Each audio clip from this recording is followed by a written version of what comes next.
Keep meaning to jump on here and talk about all the announcements from Glock this week. And man, it's been busy. I sell Glocks for a living, so you can imagine with the announcement last week, we've been slammed. Just have a couple minutes here waiting for an appointment. So,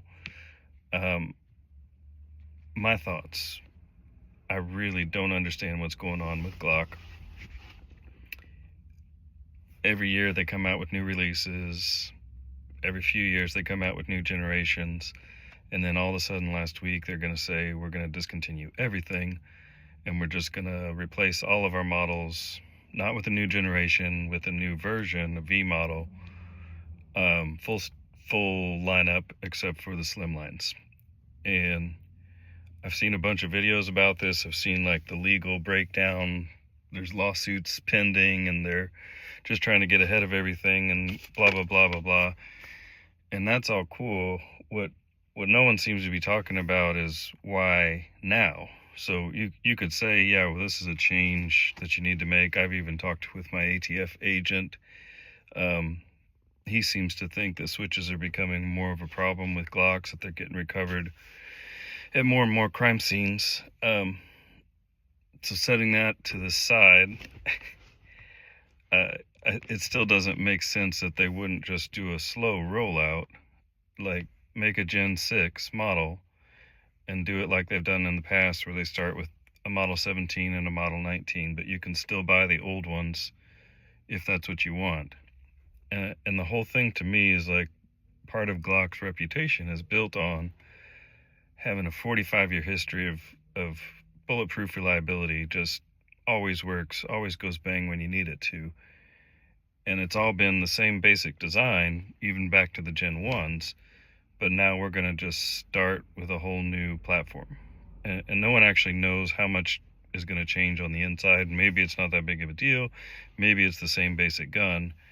It just scares me that we're going to start over and throw away that whole history of reliability.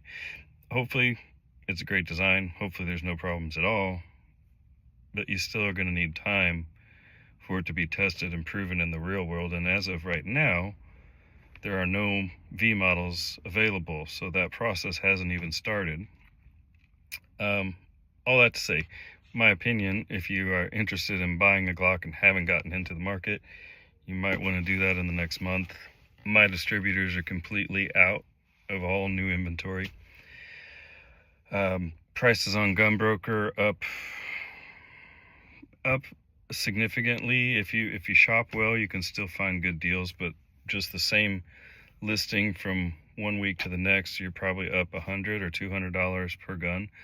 On more specialized models like the Koa Collaborative, since it was already discontinued, already in short supply, those have jumped up like another $1,000. I watched one this week that I know went for $2,400, maybe more, and a week before it would have been $1,200. So that's insane to me. So you might want to jump in, and hopefully, like I said, the V model is great, and down the road we'll all be able to get them. There won't be any shortage. But as of right now, if you want the Glock that we've all known and trusted, you need to buy something that's a pre-V model, and that's the short version. So my one other thing that I haven't seen anybody else talk about when you're talking about why are they doing this now, why are they doing this so suddenly, is there something more to the story that we're not aware of? I know that I've heard about there's been 3 lawsuits that have been filed, and if I understand correctly, 2 of the 3 have already been dismissed by the courts as frivolous. The only one that proceeded was in New Jersey, where it was a anti-gun judge that went ahead and let the case proceed. There hasn't actually been a settlement, hasn't actually been a judgment against Glock, so it seems like that wouldn't be enough to just throw the whole design out. So it makes me think there's something way more going on. Even if you look at the stats on the switches that are being discovered, you can make the argument there's so many guns that are convertible and the switch itself is already illegal. So why is it Glock's fault that these gangbangers are going and creating an illegal machine pistol. My second thought about that, and I've debated this with anybody who's trying to tell me that switches are just a pandemic and it's horrible and we've got to stop them. Just because you found a switch at a crime scene, or even it was used in a drive-by, doesn't mean that drive-by and that crime wasn't going to happen anyway.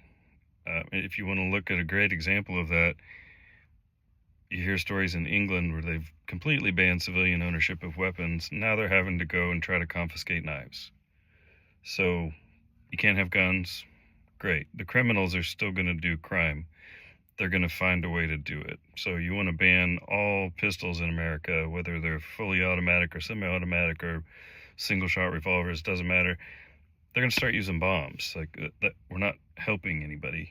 So it just really makes me wonder what the hell happened that in 1 week they've decided we're going to completely change our lineup, completely change and set aside millions of guns that we've sold in our history. So let me know what you guys think.